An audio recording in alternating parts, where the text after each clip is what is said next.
World war 1 चला था 1914 से 1918 तक, और जब रशिया यूक्रेन वॉर चालू होता है फरवरी 2022 में, तब सब लोगों ने इमेजिन किया होगा कि भाई रशिया जाएगा अंदर, स्ट्रीम रोल कर देगा एकदम थ्रू यूक्रेन। एंड उस टाइम पे तो वॉर भी नहीं कह रहे थे इसको, उस टाइम पर कह रहे थे स्पेशल मिलिट्री ऑपरेशन, एंड कुछ ही टाइम में ये वॉर खत्म हो जाएगा। इनफैक्ट कुछ ऐसा होने वाला था, रशियन आर्मी कीव पर आके खड़ी थी, तभी यूक्रेन ने बोला कि ठीक है हम इस्तांबुल अग्रीमेंट करते हैं। पर अब ये Russia Ukraine war world war 1 को भी आउटलास्ट कर चुका है, पर आज के डेट में भी ये लॉन्गेस्ट वॉर इन हिस्ट्री नहीं है। अगर हम मॉडर्न हिस्ट्री की बात करें तो वियतनाम वॉर ऑलमोस्ट 21 साल चला था, एंड वो भी क्यों बंद हुआ? क्योंकि अमेरिकन लोगों का बहुत ज्यादा प्रेशर था उनकी गवर्नमेंट के ऊपर कि बस ये वॉर अब बंद करो। बहुत सारे लोग अब भी ये मानते हैं कि कोई मोटिव नहीं था उस वॉर का, वॉर ही मोटिव था। इस वीडियो में हम समझने की कोशिश करेंगे कि जो रशिया यूक्रेन वॉर है इसके पीछे अमेरिकन मोटिव क्या है। बिकॉज देखो, at the end of the day ये है एक प्रॉक्सी वॉर। आप मेरी बात मत मानो, बोरिस जॉनसन की बात सुन लो, ex UK prime minister. We are, let's face it, we're waging a proxy war. We're waging a proxy war. वो क्या कह रहे हैं यहाँ पे? We are waging a proxy war, मतलब हम वेज कर रहे हैं प्रॉक्सी वॉर। क्यों रशिया आज तक अपने पूरे ऑब्जेक्टिव्स फुलफिल नहीं कर पाया, एंड रशिया के ऑब्जेक्टिव्स असली में हैं क्या? आज के डेट में हम कहाँ पे आके खड़े हैं, कौन जीत रहा है, एंड क्या इस वॉर के बीच में एंड यूएसए ईरान वॉर के बीच में एक ओवरलैप है? क्यों ये वॉर बहुत ही ज्यादा खतरनाक बनता जा रहा है, एंड इसकी फुल पोटेंशियल है टू स्पिल ओवर, स्पेशली क्योंकि आज के डेट में अमेरिकन न्यूकॉन्स तो ये बात कर रहे हैं कि हमको मर्ज कर देना चाहिए यूक्रेन वॉर और ईरान वॉर। एंड आज के डेट में जो ये वॉर चल रहा है एंड जो बाकी वॉर्स चल रहे हैं, क्या हम ये कह सकते हैं कि हम वर्ल्ड वॉर 3 में हैं? सबसे पहले तो ये बात करनी जरूरी है कि ये वॉर चालू क्यों हुआ। वैसे ये पार्ट हम एक्सटेंसिवली कवर कर चुके हैं अपने प्रीवियस वीडियोस में, बट एक स्मॉल रिकैप तो बनता है। मेन रीजन ये वॉर चालू होने का है नेटो एक्सपेंशन। बिलीव इट और नॉट, इन देशों की मतलब रशिया की एंड वेस्ट की दुश्मनी कई सालों से चलती आ रही है, एंड हमको वापस जाना पड़ेगा to world war 2। World war 2 के बाद नेटो बनाया जाता है 1949 में to counter the threat of the Soviet Union. मतलब वर्ल्ड वॉर 2 खत्म हुआ, ठीक है, जर्मनी में जाके इन्होंने जीत हासिल कर ली। एक तरफ से यूनाइटेड स्टेट्स एंड वेस्ट की सारी फोर्सेस थी, फ्रांस, यूके, ये सारे देश थे, और एक तरफ था सोवियत यूनियन। जैसे ही वो वॉर खत्म होता है तब ये लोग नए वॉर की तैयारी चालू कर देते हैं। मतलब नेक्स्ट वॉर किसके अगेंस्ट होगा? Against the Soviet Union. मतलब जो आपस में एलाइज थे ड्यूरिंग वर्ल्ड वॉर 2, अब उन्हीं से लड़ने की तैयारी थी। अब इसको प्लान फॉर वर्ल्ड डोमिनेशन नहीं बोलेंगे तो फिर क्या बोलेंगे? तो सोवियत यूनियन अपना एक और ब्लॉक बना लेता है जिसको वो कहते हैं वॉर्सो पैक्ट, एंड ये 1951 में बनता है। फिर बर्लिन वॉल टूटती है, जर्मनी यूनिफाई होता है, एंड तब जो सोवियत यूनियन के लीडर होते हैं गोर्बाचोव, वो एक कंडीशन रखते हैं कि ठीक है हम अलाउ कर रहे हैं जर्मनी को यूनिफाई होना, एंड उनका अप्रूवल बहुत जरूरी था क्योंकि ईस्ट जर्मनी में तो सोवियत यूनियन बैठा था। उन्होंने एक कंडीशन ये रखी कि जर्मनी यूनिफाई हो जाए, बट इसके आगे नेटो एक्सपैंड नहीं होगा। एंड ये बात न्यूमरस सोर्सेज में कंफर्म्ड है, कई आर्काइव्स में ये बात लिखी हुई है। एंड उसी के बाद वॉर्सो पैक्ट भी डिसॉल्व हो जाता है, एंड सोवियत यूनियन भी डिसॉल्व हो जाता है, resulting in the formation of Russia. अब आप अपने मैप में देख सकते हो कि कैसे नेटो एक्सपैंड होते जाता है all the way towards Russia, and अब एकदम उनके दरवाजे पे आके खड़ा हो गया। हम इंडिया में रहते हुए आज के डेट में एक इस्लामिक नेटो बन रहा है जिसमें Pakistan, Saudi Arabia and Turkey हैं, एंड हमारे एटलीस्ट सऊदी अरेबिया के साथ तो बहुत अच्छे रिलेशनशिप हैं, बहुत बढ़िया बिजनेस टर्म्स हैं। बट फिर भी उस ब्लॉक के बनने से बहुत सारे लोग इंडिया में एप्रहेंसिव होने लगे कि भाई क्या ये हमारे तरफ तो डायरेक्टेड नहीं है, हमें चौकन्ना होना पड़ेगा क्या? तो आप इमेजिन करो रशिया की स्थिति जब all the way from Germany आके एकदम रशिया की तरफ एक्सपैंड होते जाता है नेटो, एंड वो भी एक ऐसा ब्लॉक बना था जिसका एक ही मकसद था, सोवियत यूनियन को काउंटर करना, एंड सोवियत यूनियन तो बचा भी नहीं था। तो भाई हमें यहाँ पे ये पता चलता है कि जो West and United States of America, उसकी आदत ही है कि प्रोमिसेस करना और फिर उसके बाद तोड़ देना।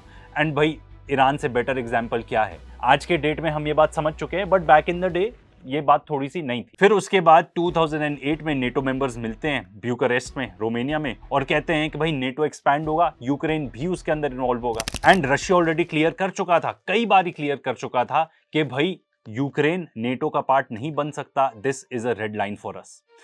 फिर 2014 में यूएसए कू करा देता है यूक्रेन के अंदर, एंड उसके कुछ टाइम बाद ज़ेलेंस्की इलेक्ट हो जाता है to become the president. And leaked audios भी सामने आ चुके हैं जिससे ये बात क्लियर है कि ये कू अमेरिका ने ही करवाया था। जो असिस्टेंट सेक्रेटरी ऑफ स्टेट है विक्टोरिया न्यूलैंड, वो तो फोन पे थी और ये डायरेक्शन दे रही थी कि यूक्रेन के गवर्नमेंट में कौन इन्वॉल्व होगा कौन नहीं होगा। फिर इसी दौरान मिन्स्क अग्रीमेंट्स भी साइन होते हैं एंड मिन्स्क अग्रीमेंट साइन इसलिए किए गए थे क्योंकि बहुत बमबारी की जा रही थी रशियन एथनिक लोगों पर जो डॉनबास रीजन में रहते हैं, जो एक्चुअली यूक्रेन का पार्ट था। आज के डेट में अब रशिया ने उसको कॉन्कर कर लिया है, उसके बारे में आगे बात करते हैं। बट उस टाइम पे जो चांसलर ऑफ जर्मनी थी एंजेला मर्कल, उसके मुंह से एक इंटरव्यू में निकल गया कि भाई वो जो अग्रीमेंट्स करे गए थे ना, वो कोई पीस वीस के लिए नहीं करे गए थे, वो इसलिए करे गए थे ताकि यूक्रेन को टाइम मिल सके टू रिबिल्ड। एंड उनकी आर्मी किसने रीबिल्ड करी? यूनाइटेड स्टेट्स ऑफ अमेरिका ने। तो भाई अमेरिका ये सब क्यों करना चाहता है? क्योंकि अमेरिका एक ग्रेट पावर है, रशिया एक ग्रेट पावर है एंड वो इस सब को, इस पूरे दुनिया को एक ग्रैंड चेस बोर्ड की तरह देखते हैं। एंड ब्रेजिंस्की एक बहुत बड़े विद्वान माने जाते थे एंड वो एडवाइजर थे टू द अमेरिकन प्रेसिडेंट्स। उन्होंने ही ये पूरी स्ट्रैटेजी बनाई थी। तो प्लान ये था कि भाई प्रॉक्सी वॉर लड़ा जाएगा अगेंस्ट रशिया यूक्रेन को यूज करके। And may be one could even argue कि इजराइल भी एक अमेरिका का प्रॉक्सी है जो लड़ता है ईरान के अगेंस्ट अमेरिका के बिहाफ पर। तो ये ब्रेजिंस्की जो है ये बात करते थे कि रशिया को 3 पार्ट्स में तोड़ देना चाहिए, एक यूरोपियन साइड, एक साइबेरिया और एक ईस्टर्न रशिया। एंड अगर ऐसा हो जाता है तो Russia will not remain a great power, हम अकेले ग्रेट पावर बन जाएंगे। एंड सिर्फ इतना ही नहीं है, एक रैंड कॉर्पोरेशन है, उसने तो पूरी स्टडी करी कि कैसे हमको रशिया को एक्सटेंड करना है, बेसिकली रशिया को कैसे नॉक ऑफ करना है एज अ ग्रेट पावर ताकि अमेरिका रह जाए one of the greatest powers. And देखो रशिया इतना रिसोर्स रिच रीजन है, इतना रिसोर्स रिच कि ये जितने भी बड़े कॉर्पोरेट्स हैं, चाहे हम बात कर रहे हैं ब्लैक रॉक, स्ट्रीट, वैनगार्ड की, भाई इनकी तो नजरें वहीं टिकी हुई है कि किसी तरीके से ये पूरे रिसोर्स हमारे हाथ लग जाएं तो हमारी चांदी हो जाएगी। जैसे कि one of the big reasons Iran के अगेंस्ट भी वॉर चल रहा है, इट इज बिकॉज ईरान में है great number of oil reserves. तो जैसे ही वॉर चालू होता है, अमेरिका और यूरोप भारी भरकम अमाउंट में सैंक्शंस लगा देते हैं रशिया के ऊपर एंड पूरी कोशिश की जाती है कि रशिया को बना दिया जाए पराया स्टेट, उसको आइसोलेट करने की पूरी कोशिश की जाती है। एंड सैंक्शन करते करते ये लोग इस मकाम पे आ गए कि जो कोई भी देश, एंड भाई हम इंडिया में रहते हैं, हमसे बेहतर ये बात कौन जानता है कि जो भी देश अगर रशिया से ऑयल भी खरीद रहा है तो उनको भी सैंक्शन किया जाएगा। इसके अलावा जो रशिया से मेन पाइपलाइन जाती थी जो नेचुरल गैस सप्लाई करती थी टू यूरोप, जिसका नाम था नॉर्थ स्ट्रीम पाइपलाइन, था क्योंकि उसको फोड़ दिया गया। एंड जर्मन प्रेस ये बता रही है कि यूक्रेनियन इंसान था इस चीज के लिए रिस्पॉन्सिबल। तो भाई यूक्रेन क्या ऐसा स्टेप अपने आप उठा लेगा? बिल्कुल भी नहीं, अमेरिका का फुल फ्लेजेड साथ रहा होगा। एंड ये बात हम बहुत डेफिनेट तरीके से कह सकते हैं क्योंकि रशिया से आती थी सस्ती नेचुरल गैस, जिससे जर्मनी को बहुत फायदा होता था, यूरोप को बहुत फायदा होता था। अब रशिया से तो आ नहीं रही वो गैस, तो वो कहां से आ रही है? अमेरिका से आ रही है। तो प्रॉफिट कौन कर रहा है? ये पूरी एक्सपेंसिव एलएनजी यूरोपियन कंट्रीज को बेच के कौन प्रॉफिट कर रहा है? अमेरिकन कंपनीज प्रॉफिट कर रही है। एंड अमेरिका को ये बात बिल्कुल भी नहीं अच्छी लगती थी कि रशिया एंड यूरोप इकट्ठे बिजनेस कर रहे हैं। जबकि आप देखो ज्योग्राफी के हिसाब से तो भाई it is a match made in heaven, just like India and Iran. Iran एक अच्छा एनर्जी प्रोवाइडर बन सकता है टू इंडिया क्योंकि ये दोनों आपस में इतने पास हैं। एंड सेम चीज यूरोप और रशिया के लिए भी लागू होती है। पर बीच में कौन कूद जाता है? अमेरिका कूद जाता है कि भाई महंगी चीजें मुझसे खरीदो, आपस में मत ट्रेड करो। तो अल्टीमेट गोल क्या था अमेरिका का? रशिया को कमजोर करना। एंड इसका और एविडेंस हमें इस चीज में दिख जाता है कि जो बोरिस जॉनसन है, एक्स ब्रिटिश प्राइम मिनिस्टर, जब भी इनके बीच में डील होने वाली थी जिसको इस्तांबुल अग्रीमेंट्स कहा जा रहा था बिटवीन रशिया एंड यूक्रेन, तो ये पहुंच जाता है ज़ेलेंस्की के पास एंड उसको क्या बोलता है? वो कहता है कि हम पुतिन को बैकफुट पे डालना चाहते हैं एंड वो कहता है कि हमारे पास बहुत अच्छी चांस है टू प्रेस हिम। मतलब ये लोग चाहते ही नहीं थे कि किसी तरीके का कॉम्प्रोमाइज हो जाए, ये लोग चाहते थे वॉर हो जाए। एंड देखो इसका अल्टीमेट प्रूफ तो इसमें दिखता है कि पैसा कहाँ जा रहा है। ये पूरी मनी लॉन्ड्रिंग स्कीम है। तो पैसा जाता है अमेरिका से यूक्रेन, ठीक है, एड के नाम पर, एंड ये एड वापस आती है to America, to American defence manufacturers. And ये बात खुद अमेरिका का फॉरेन मिनिस्टर एंथनी ब्लिंकन जो उस टाइम पे था, उसने खुद आके बोला है कि जो 90% ऑफ जो एड जाती है टू यूक्रेन वो वापस आती है अमेरिकन बिजनेसेस के पास। तो ये थे अमेरिकन ऑब्जेक्टिव्स। रशियन ऑब्जेक्टिव्स क्या हैं? क्या वो इस वॉर में अचीव हो गए हैं? सबसे पहला रशियन ऑब्जेक्टिव तो ये था कि डोनेट्स एंड लुगान्स में जितने भी रशियन स्पीकिंग लोग हैं उनको जो मारा जा रहा है वो बंद हो। ये मिन्स्क अग्रीमेंट्स भी उसी पर्पस के लिए किए गए थे। रशिया वो सारी मेजॉरिटी ऑफ टेरिटरीज को कैप्चर कर चुका है, साथ ही साथ वहां पे रशियन लैंग्वेज बैन करी जा रही थी, तो रशियन लोगों के खिलाफ काफी अत्याचार हो रहा था, ऐसा रशिया का व्यू पॉइंट है। एंड रशिया ये मेजॉरिटी ऑफ ये टेरिटरी जो कि बेसिकली है 1/5 ऑफ यूक्रेन, उसको कैप्चर भी कर चुका है। यूक्रेन की आर्मी एकदम खत्म है, वहां पे आदमी भी नहीं बचे हैं, वो लिटरली सड़क से उठा के लोगों को उनको भेज देते हैं लड़ने के लिए फ्रंट लाइंस पर। एंड आपको कई सारे वीडियोस ऐसे दिख जाएंगे, वीडियो बहुत लंबा हो जाएगा, एडिटर भी गुस्सा हो रहा है, इसलिए हम आपको ये सारी लिंक्स दे देंगे, आप जाके देख सकते हो कैसे लोगों के ऊपर टीयर गैस फेंकी जाती है, कैसे लोगों को उठा लिया जाता है सड़कों से, कैसे जाकर जो चर्चेज हैं वहां पर भी हल्ला बोलते हैं इसकी सीक्रेट पुलिस, किसकी, ज़ेलेंस्की की secret police. And Ukrainian soldiers के तो ये हाल है कि उनको खुद की यूरिन, खुद की सुसु पीनी पड़ती है क्योंकि सप्लाईज बिल्कुल भी नहीं मिल रहे उनको। एंड इतना ही नहीं, जो ट्रूप्स हैं वो निकल जाना चाहते हैं, वो नहीं लड़ना चाहते, पर जो यूक्रेनियन कमांडर्स हैं वो शूट करते हैं, अपने ही लोगों को मारते हैं। तो रशिया टेरिटरी गेन कर रहा है। रशिया ये भी कहता है कि डीनाजिफिकेशन हो जाना चाहिए यूक्रेन का, एंड यूक्रेन को एक न्यूट्रल कंट्री बन के रहना पड़ेगा, वो नेटो नहीं ज्वाइन कर सकता, वो प्रो वेस्टर्न नहीं हो सकता। एंड बहुत लोग ये बोलेंगे अरे यार रशिया यूक्रेन को नहीं हरा पाया, तो सबसे पहले ये रशिया वर्सेस नेटो है जिसके अंदर यूनाइटेड स्टेट्स ऑफ अमेरिका भी है। It is not only Russia against Ukraine. तो भाई मैं तो ये कहूंगा कि बहुत कमेंडेबल है कि रशिया ने एक्चुअली इतनी सारी टेरिटरी ले भी ली एंड कंट्रोल भी कर रहा है। वहीं आप दूसरी तरफ देखो इजराइल, इजराइल किसके अगेंस्ट लड़ रहा है, हमास के अगेंस्ट लड़ रहा है जो कि एक मिलिशिया है। सिमिलरली हिजबुल्लाह वो भी एक मिलिशिया है। एंड क्या इजराइल जाके कोई टेरिटरी होल्ड कर पा रहा है, बिल्कुल भी नहीं। एंड अमेरिकन को देखो, अमेरिकन सोच भी नहीं सकते, बिल्कुल सोच भी नहीं सकते कि वो जाके ईरान को इन्वेड करें। तो रशिया जीत रहा है पर्टिकुलर वॉर, इसमें कोई दो राय नहीं है। तो फिर यूक्रेन कैसे रिस्पॉन्ड करता है, ये ज़ेलेंस्की आके कहता है कि हम 40 दिन का कैंपेन चलाने वाले हैं अगेंस्ट रशियन टारगेट्स। क्यों? क्योंकि हम उनको फोर्स करेंगे टू एंड द वॉर। देखो अग्रेशन यूज करके तो आपसे जो इंफीरियर है, कोई छोटा है, कोई छोटी आर्मी है, अग्रेशन यूज करके तो आप उसके अगेंस्ट उसको भी फोर्स नहीं कर सकते टू एंड द वॉर। तो भाई आप रशिया जैसे दिग्गज को कैसे करोगे? तो भाई इन्होंने क्या किया इन 40 दिन में? देखो यूक्रेन की आर्मी कुछ खास बची नहीं है, पर उनके पास ड्रोन फोर्स अच्छी खासी है। तो इन्होंने रशिया में जाके जितने भी बड़े शहर है उनको अटैक किया, बड़े शहरों को अटैक किया, जैसे कि सेंट पीटर्सबर्ग को अटैक किया, वहां पे जितना एनर्जी इंफ्रास्ट्रक्चर है उसको अटैक किया। एक पर्टिकुलर अटैक में 400 ड्रोन्स फायर किए इन्होंने टुवर्ड्स मॉस्को। देखो रशिया का one of the biggest sources of revenue है उसका ऑयल। तो यूक्रेन ने क्या किया, रशिया के अंदर जो उनकी 10 of the biggest oil refineries है उनको टारगेट किया, एंड कई रिफाइनरीज को तो दोबारा से टारगेट किया, जिसकी वजह से रशिया की अलेजेडली मतलब 25% और जो उनकी कैपेसिटी थी वो ही खत्म हो गई। तो इसका इफेक्ट किसको आया? सबसे ज्यादा तो पूरी दुनिया को आया, क्योंकि रशिया है one of the biggest suppliers of oil. तो उन्होंने बैन कर दिया गैसोलीन, यानी कि पेट्रोल रिलेटेड प्रोडक्ट हो गया, एंड डीजल उन्होंने बैन कर दिया इसका एक्सपोर्ट until January 2027। तो ये रशियन न्यूज़पेपर खुद ही रिपोर्ट कर रहा है कि यूक्रेन ने टारगेट किया है ऑयल फैसिलिटीज को, वेयर हाउसेस को, रेजिडेंशियल बिल्डिंग्स को, एंड काफी सिविलियन इंफ्रास्ट्रक्चर को भी उन्होंने टारगेट किया है। ये सब as a part of that 40-day campaign. क्योंकि अगर आप यूक्रेन की स्थिति देखो तो उनके पास कोई प्लान नहीं है except for to wreak havoc, मतलब आतंक मचा सकते हैं ये लोग, जाके रशिया के अंदर जो मेजर फैसिलिटीज है उसको टारगेट कर सकते हैं। किन किन फैसिलिटीज की मैं बात कर रहा हूँ? सिविलियन फैसिलिटीज की, इंफ्रास्ट्रक्चर की। क्योंकि देखो रशिया इतना बड़ा देश है, अगर आप उसके खिलाफ स्ट्रेटेजिक विक्ट्री अचीव करना तो बहुत ही मुश्किल है, क्योंकि इतनी बड़ी जगह, इतनी सारी जगह है जहाँ पे आप वेपन्स मैन्युफैक्चर कर सकते हो, वेपन्स को स्टोर कर सकते हो। पर सवाल ये उठता है कि इतने अटैक करने के बाद डिड रशिया बैक डाउन? क्या रशिया को लगा कि नहीं हमको ये वॉर खत्म कर देना चाहिए? बिल्कुल भी नहीं, उसका उल्टा ही हो जाता है। रशिया और ज्यादा अपने अटैक्स इंटेंसिफाई कर देता है। एंड इनफैक्ट अगर आप रशियन लोगों की बात करो तो जो रिपोर्ट्स आ रही हैं, local reports, by and large they are all in favor of Vladimir Putin, they are all in favor of the war. They know this is not a war of choice but this is a war of necessity. And अगर कोई critic है तो इस चीज की है कि भाई इसी इंटेंसिटी से आपने पहले क्यों नहीं अटैक किया यूक्रेन को, तो इतनी नौबत ही नहीं आती। अब रशिया ने जाके ब्लॉकेड कर दिया यूक्रेन के ऊपर। यूक्रेन इन ऑल इफेक्ट एक लैंडलॉक्ड कंट्री बन चुका है, क्योंकि इनका जो मेन पोर्ट है ओडेसा, उसके ऊपर इतनी भारी बॉम्बार्डमेंट हुई है कि वो पोर्ट अब यूज ही नहीं हो सकता। एंड ये पोर्ट यूक्रेन के लिए बहुत ही ज्यादा जरूरी है, क्योंकि यूक्रेन को क्या कहा जाता है? यूक्रेन को कहा जाता है the bread basket of Europe, and 90% of Ukraine का जो एग्रीकल्चर ट्रेड होता है वो इसी पोर्ट के थ्रू ट्रेड होता है। साथ में अब ये भी रिपोर्ट किया जा रहा है कि यूक्रेन के पास कोई एयर डिफेंस तो बचा नहीं है। अब यहाँ पे ये भी लिखा जा रहा है कि जो अमेरिकन एंड जो वेस्ट की कंट्रीज हैं उनका क्या एम था उनका एम ये था कि हम रशिया को बना देंगे पराया स्टेट, रशिया के ऊपर सैंक्शंस भी लगा देंगे। एज अ रिजल्ट उनकी इकोनॉमी झेल ही नहीं पाएगी ये पर्टिकुलर सैंक्शंस। बट रशिया ने क्या किया, रशिया ने इंडिया के साथ ट्रेड बढ़ा लिया, रशिया ने चाइना के साथ ट्रेड बढ़ा लिया, बाकी और देशों के साथ ट्रेड बढ़ा लिया। तो ये स्ट्रैटेजी एकदम ही फ्लॉप हो गई। एंड अब जिस टाइप के अटैक्स यूक्रेन ने करे हैं, इसका उल्टा इफेक्ट रहा है।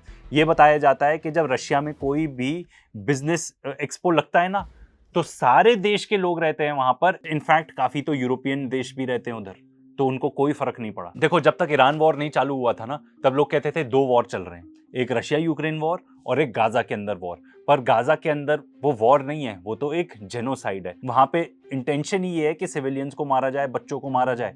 यहां पर भी कई ऐसे इंस्टेंसेस दिखे हैं जहां डिलिबरेट टारगेटिंग की गई है सिविलियंस की, मेजरली बाय यूक्रेनियन साइड की गई है। एंड ऐसा नहीं है कि यूक्रेन में सिविलियंस नहीं मारे गए, बट आप आगे आर्टिकल्स देख लो, आप खुद समझ जाओगे। तो यहाँ पे ये बताया जा रहा है कि यूक्रेन ने अटैक किया रशिया में एक स्कूल के अंदर, जिसमें 21 बच्चे मारे गए। This is as recent as May. फिर एक यूक्रेनियन ड्रोन स्ट्राइक की गई एक रेजिडेंशियल ब्लॉक के ऊपर, रशिया के अंदर जो क्राइमिया रीजन है उसके अंदर।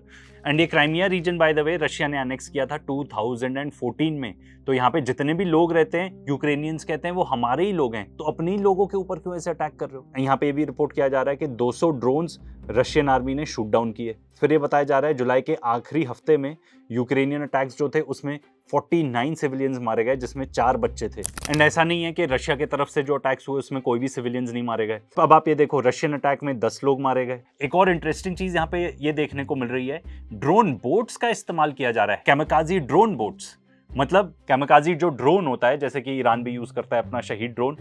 अकेला ड्रोन जाता है एंड उसी के अंदर पेलोड होता है, एक्सप्लोजिव होता है, फूट जाता है। यहाँ पे ड्रोन बोट्स ऐसी हैं एंड इसको यूज किया जा रहा है बीचेस के ऊपर। एक जो अटैक बहुत ही चौंका देने वाला था वो था क्राइमिया के अंदर सिविलियंस को अटैक किया गया एक बीच के ऊपर। तो जब आप इस टाइप का अटैक देखते हो तो आपको लगता है भाई बीच में यहाँ पे कौन से मतलब आर्म्स रखे होंगे, यहाँ पे कौन सी आर्मी घूम रही है।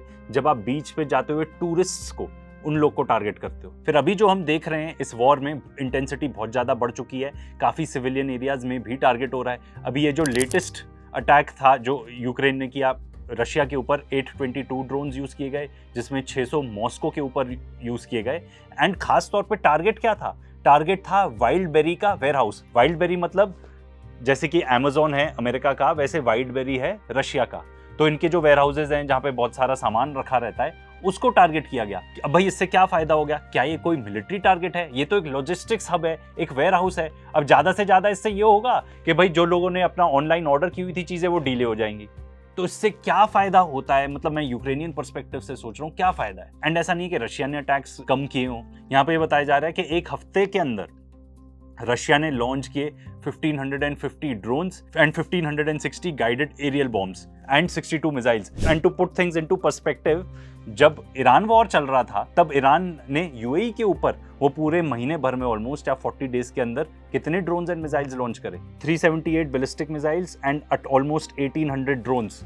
ये एक महीने के अंदर किया गया, ये एक हफ्ते के अंदर किया गया है। तो आप इमेजिन करो किस लेवल का डिस्ट्रक्शन, किस लेवल का वॉर चल रहा है यहाँ पर। एंड जो रशिया ने अटैक करे हैं उसकी भी पूरी लिस्ट है कि यूक्रेन के अंदर एक स्टील प्लांट है, उसको अटैक किया, तो बदले में यूक्रेन ने भी रशिया के अंदर जो इंडस्ट्रियल फैसिलिटी है उसको टारगेट किया। फिर पोर्ट्स को टारगेट किया जा रहा है। एंड खासतौर पर रशिया के अंदर तो ये यूरोप का सबसे बड़ा टर्मिनल है to export gas and petroleum products, उसको टारगेट किया गया। फिर रशिया ने यूक्रेन के अंदर जो रेलवे हब है उसको टारगेट किया। बदले में यूक्रेन ने रशिया के अंदर एक रेजिडेंशियल बिल्डिंग को टारगेट किया। फिर रशिया ये भी कह रहा है कि यूक्रेन के अंदर, चाहे वो कीव में हो, ओडेसा में हो, जो वेपन्स फैसिलिटी हैं उनको टारगेट कर रहे हैं वो लोग। एंड जितने फ्यूल डेपोज हैं उसको टारगेट कर रहे हैं। एंड अल्टीमेटली अगर मैं आपको शॉर्ट में बताऊं तो ये अटैक्स इतने ज़्यादा हैं, मैंने यहाँ पे बहुत ही minimum number of articles cover किए।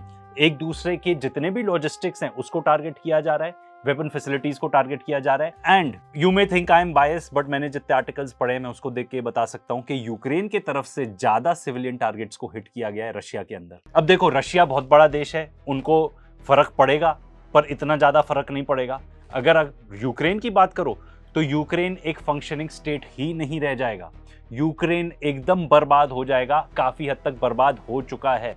अब यहाँ पे एक सवाल ये भी उठता है कि जो रशियन एयर डिफेंस है वो कितना इफेक्टिव है, क्योंकि यहाँ पे तो रिपोर्टेड है कि भाई काफी सारे ड्रोन्स इंटरसेप्ट कर रहे हैं। इसके बारे में हमें अभी नॉलेज नहीं है, मे बी एक टॉपिक हो सकता है फॉर अनदर वीडियो। यूक्रेन चाहे जो भी बोलो आप, रशिया को बहुत नुकसान पहुंचा चुका है, उनकी रिफाइनरीज को हिट करके, उनकी एनर्जी फैसिलिटीज को, जहां पे क्रूड ऑयल बेसिकली प्रोसेस होता है, उनको हिट करके।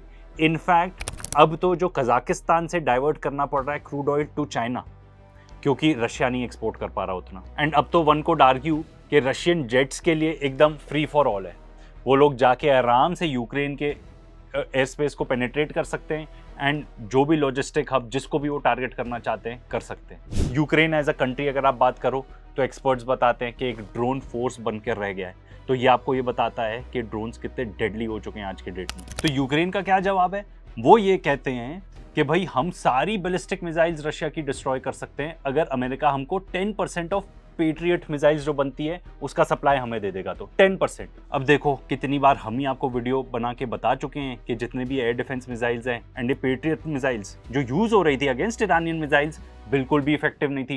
टेड पोस्टल आके बता चुके हैं कि मे बी 2 या 3% ही उनका एफिशिएंसी रेट था। मतलब आप 100 पेट्रियट मिसाइल्स यूज करोगे तो शायद 2 बैलिस्टिक मिसाइल्स आप हिट कर सको। तो यहाँ पे तो हम रशियन मिसाइल्स की बात कर रहे हैं जो कि एक्सपेक्टेड है कि कुछ तो और भी ज़्यादा एडवांस्ड है। तो भाई ये क्या बताना चाह रहे हो आप कि भाई अगर आपको 5-10% मिल जाएगा पूरे देश का, मतलब पूरे नेटो कंट्रीज के एसेट्स अगर आपको मिल जाएंगे तो आप कुछ महीने और गुजार लोगे, फिर उसके बाद क्या होगा? देखो ऐसा नहीं लग रहा कि ये वॉर खत्म होने वाला है, ये तो लग रहा है वॉर एक्सपैंड होगा, क्योंकि देखो ये ऑलरेडी एक प्रॉक्सी वॉर है। अमेरिका ऑलमोस्ट $200 बिलियन दे चुका है यूक्रेन को एंड हमें पता है ये पूरा पैसा कहाँ गया, अमेरिकन कंपनीज के पास ही वापस आए।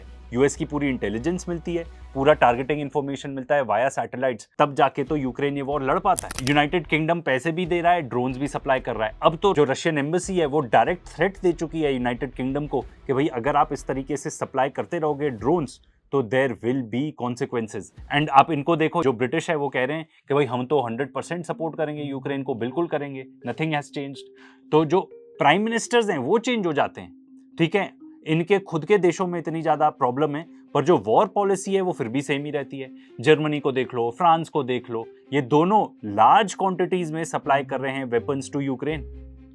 इनफैक्ट जर्मनी तो बन चुका है the biggest supplier to Ukraine. And ये लोग खुद, इनके देश की हालत उतनी अच्छी नहीं है। इनफैक्ट बहुत सारे यूरोपियन देश तो आके खुल के बता रहे हैं कि भाई ये सस्टेनेबल ही नहीं है, हम नहीं फाइनेंस कर सकते यूक्रेन का ये पर्टिकुलर वॉर। एंड अब तो यूएस इंटेलिजेंस भी आके बोल रहा है कि भाई पुतिन ने अपना माइंड चेंज कर लिया है एंड वो जो नेटो टेरिटरी है उसको भी अटैक कर सकता है। एंड जो पुतिन के क्लोज एडवाइजर एंड फ्रेंड है कारागानोव, वो तो खुल के आके बोल चुके हैं कि हम न्यूक्लियर वेपन यूज कर सकते हैं अगेंस्ट यूरोप। एंड क्योंकि आपको रशियन पर्सपेक्टिव यहाँ पे समझना जरूरी है, 4 साल से ऊपर हो चुके हैं, वॉर चलते जा रहा है। वॉर इसलिए चलते जा रहा है क्योंकि यूक्रेन की तो इतनी दमखम नहीं है, पर बाकी लोग उसको सपोर्ट करते रहते हैं, ठीक है तुम जाओ लड़ो, तुम जाओ लड़ो। रशियंस को ये लग रहा है कि भाई जो सोर्स हैं जहां से हथियार आ रहे हैं, हम उन्हीं सोर्सेस को क्यों नहीं अटैक करें, हम क्यों ना जर्मनी के अंदर या फ्रांस के अंदर या यूके के अंदर जो ये ड्रोन बनाने वाली फैक्ट्रीज हैं, हम उनको क्यों ना डायरेक्ट अटैक करें। एंड इनफैक्ट काफी सारे मिलिट्री एक्सपर्ट्स ये एडवाइस दे रहे हैं क्रेमलिन में, यानी कि रशिया को, कि भाई अगर आप अटैक भी कर दोगे, फॉर एग्जाम्पल आप यूनाइटेड किंगडम को अटैक कर दोगे, ग्रेट ब्रिटेन को अटैक कर दोगे, तो नेटो रिस्पॉन्ड नहीं करेगा, क्योंकि ट्रंप नहीं अलाउ करेगा नेटो को टू आंसर बैक। अब इसके बारे में आई एम नॉट श्योर, क्योंकि अगर आप जाके अटैक करोगे तो भाई उनके पास तो फुल फ्लेजेड रीजन हो जाएगा वॉर में और कूदने का। एंड सबसे खतरनाक बात, एंड ये जोसेफ केंट बता रहे हैं ये बात, मतलब डायरेक्टर ऑफ नेशनल इंटेलिजेंस में ये बंदा नंबर 2 था and he quit because he said कि भाई ईरान कोई थ्रेट ही नहीं था to the United States of America. And अब वो कॉल आउट कर रहे हैं ये पर्टिकुलर प्रोपेगेंडा, जिसमें ये लोग बता रहे हैं, जो नियोकॉन्स हैं, जो बेसिकली हर बार चाहते हैं कि वॉर चलता रहे, अमेरिका वो हमेशा वॉर लड़ती रहे, वो ये बताना चाह रहे हैं कि भाई इस प्रोपेगेंडा से बचो। लोग आपको ये बताना चाह रहे हैं कि इन दोनों वॉर्स को मर्ज हो जाना चाहिए, ईरान वॉर को और यूक्रेन वॉर को। एंड ये बात इस चीज में भी दिख रही है कि यूक्रेन ने अटैक किया था रिसेंटली एक ईरानियन शिप को कैस्पियन सी के अंदर। एंड जो ज़ेलेंस्की एक ग्रैंड पपेट है, वो क्या कह रहा है कि भाई ईरान ने तो ऑलरेडी हमारे अगेंस्ट जंग छेड़ दी थी क्योंकि वो सप्लाई करते हैं ड्रोन्स रशिया को। एंड ज़ेलेंस्की पहुंच गया था गल्फ नेशंस के पास अपना सॉल्यूशन देने to tackle Iranian drones. And अगर आप असली बात देखो तो ये दोनों वॉर्स ओवरलैपिंग हैं भी, क्योंकि ये पार्ट है of the grand chess board. And ये ग्रैंड चेस बोर्ड में जो अमेरिकन हैं, जो ये नियोकॉन्स हैं अमेरिका में बैठे बैठे, वो क्या चाहते हैं कि अमेरिकन हेजेमनी बनी रहे, जो अमेरिकन एम्पायर है वो हमेशा अग्रेसिव स्टांस में रहे। तो रशिया और ईरान दोनों को अटैक करने का जो एक मेजर मोटिव है वो ये है कि आप ऑयल कंट्रोल कर पाओगे। पूरी दुनिया का ऑयल फ्लो अगर आपने कंट्रोल कर लिया तो फिर आप बन गए दुनिया के राजा। एंड खास तौर पे अगर आप ईरान को pro United States of America कर लेते हो, जैसे कि वो पहले था, तो नॉर्थ साउथ पूरा ट्रेड कॉरिडोर भी आप कंट्रोल करोगे। एंड ये बात तो हमने देखी ली है कि ईरान स्टेट ऑफ हॉर्मूज को कंट्रोल कर सकता है। तो अगर आप ईरान को जीत लेते हो, जो ये लोग करना चाह रहे हैं, तो आप वर्ल्ड ट्रेड को कंट्रोल कर सकते हो। इसीलिए बहुत बड़ी वजह है क्यों चाइना, ईरान एंड रशिया ने भी आपस में एक स्ट्रेटेजिक पैक्ट साइन किया हुआ है। एंड ये बात भी क्लियर है कि जो लोग, जो भी है, मैं तो कहता हूं ट्रंप भी नहीं रिस्पॉन्सिबल है, जो भी पीछे बैकग्राउंड में लोग हैं जो ये वॉर चला रहे हैं, दीज वॉर्स, चाहे वो रशिया यूक्रेन वॉर हो, चाहे यूएस ईरान वॉर हो, they are being waged by the same people. Same ही लोग हैं जो वो वॉर भी चला रहे हैं, ये वॉर भी चला रहे हैं। एंड वो बिल्कुल भी नहीं चाह रहे कि ये वॉर्स खत्म हो जाएं। अगर आप डिप्लोमेसी की बात करो तो हम जानते हैं कि भाई ईरान के साथ डिप्लोमेसी में क्या हुआ, इन्होंने धोखा दे दिया, अग्रीमेंट कर ली, एमओयू तय कर लिया, बट उसके बाद फिर मुकर गए उस चीज से कि नहीं, ये नहीं था, ऐसा नहीं था। अगर आप रशिया के साथ बात करो तो ट्रंप और व्लादिमीर पुतिन की मीटिंग हुई थी अलास्का में, उसके बाद कुछ भी नहीं हुआ। तो अगर ये वॉर स्पिल ओवर हो जाता है टू यूरोप, जिसके काफी चांसेस अभी लग रहे हैं, तो भाई then we can be rest assured कि वर्ल्ड वॉर 3 चालू ही चालू है, इफ नॉट ऑलरेडी।